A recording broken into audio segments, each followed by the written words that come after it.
भारत जैसे लोकतंत्र देश में क्या आप सरेआम अपने हाथों में हथियार लहरा सकते हैं?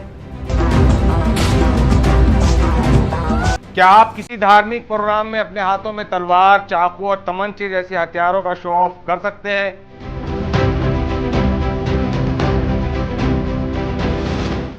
क्या भारत का संविधान आपको इजाजत देता है कि आप अपने घरों में तमंचे, चाकू और तलवार जैसे हथियार रखें?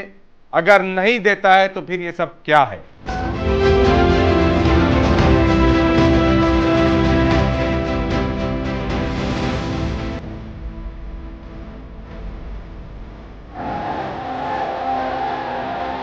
अस्सलाम वालेकुम, आप देख रहे हैं एशिया एक्सप्रेस टीवी। लेकिन हम आपको बता दें, कुछ तकनीकी वजूहात की बिना पर एशिया एक्सप्रेस टीवी पर हम पूरे वीडियोस अपलोड नहीं कर सकेंगे।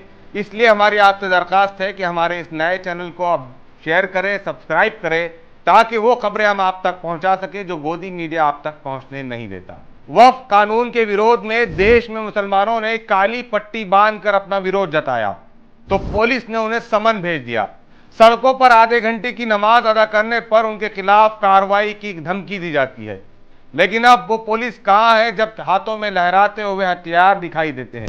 अब कहां है वो गोदी मीडिया के पत्रकार जो शायद पुलिस से ये सवाल पूछने की हिम्मत नहीं कर पा रहे हैं कि जिन जिन नौजवानों के हाथों में हथियार थे, क्या उनके खिलाफ कोई कार्रवाई हुई है? कौन सा पुलिस स्टेशन है कि जहां पर इन हथियार लहराने वाले नौजवानों के खिलाफ मुकदमा दर्ज किया गया? यह कानून का दोहरा इस्तेमाल कैसा? पिछले दिनों भारत में दो अहम त्योहार मनाए गए, रामनवमी और हनुमान जयंती, जिसमें राम भक्तों की जानिब से बड़ी बड़ी रैली निकाली गई। रैली के दौरान मस्जिदों के सामने जबरदस्त डीजे बजाए गए, मुसलमानों के खिलाफ नारेबाजी की गई, उन्हें गालियां दी गई। ये कोई नई बात तो नहीं है। बात यहां तक होती तो शायद कुछ समझ आती, लेकिन बात अब इससे आगे बढ़ गई है। रैलियों और जलसों और जुलूसों में सरेआम हथियारों का प्रदर्शन किया जा रहा है। रैलियों में शामिल नौजवानों के हाथों में तलवार, लाठियां, चाकू और तमंचे जैसे तेजदार हथियारों को लहराया जा रहा है। एक दो नहीं बल्कि सैकड़ों नौजवानों के हाथों में हथियार देखे गए। इन हथियारों को लहरा लहरा कर मुल्क में एक मखसूस तबके को पैगाम देने की कोशिश की गई। उत्तर प्रदेश की तो एक रैली में हद उस वक्त हो गई जब हवा में हथियार लहराते हुए नौजवानों के साथ ड्यूटी पर मौजूद स्पेशल फोर्स के जवान भी थिरथिराने लगे, रक्स करने लगे।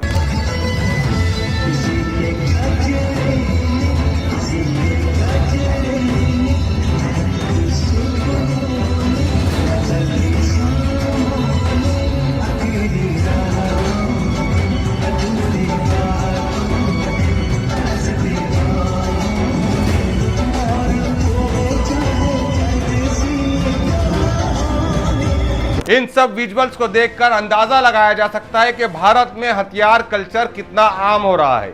सरेआम हथियारों को लहराया जा रहा है और पुलिस तमाशाई बनी बैठी है। गोदी मीडिया जो मुसलमानों की एक गलती को उजागर करने और उसकी आड़ में पूरी कौम को इल्जाम देने में कोई कसर नहीं छोड़ता, शायद उसे सांप सूंघ गया है। कोई इस हथियार कल्चर के खिलाफ आवाज क्यों नहीं उठा रहा है? कोई पत्रकार या कोई मीडिया हाउस इस हथियार कल्चर के खिलाफ किसी अधिकारी से बात क्यों नहीं कर रहा है? करनी सेना के नौजवान ने तो हद कर दी। मीडिया रिपोर्टर के सामने हथियार लहराने पर गर्व से कहने लगा कि हाँ, हमारे पास हथियार है, हम हमारा काम करेंगे और पुलिस अपना काम करेगी। तो ये तमाम मनाजिर जहां एक तरफ देश में हथियार कल्चर को बढ़ते दिखाई देते हैं, वहीं ये भी मैसेज मिलता है कि अब देश में कानून व्यवस्था या कानून का डर खत्म हो रहा है।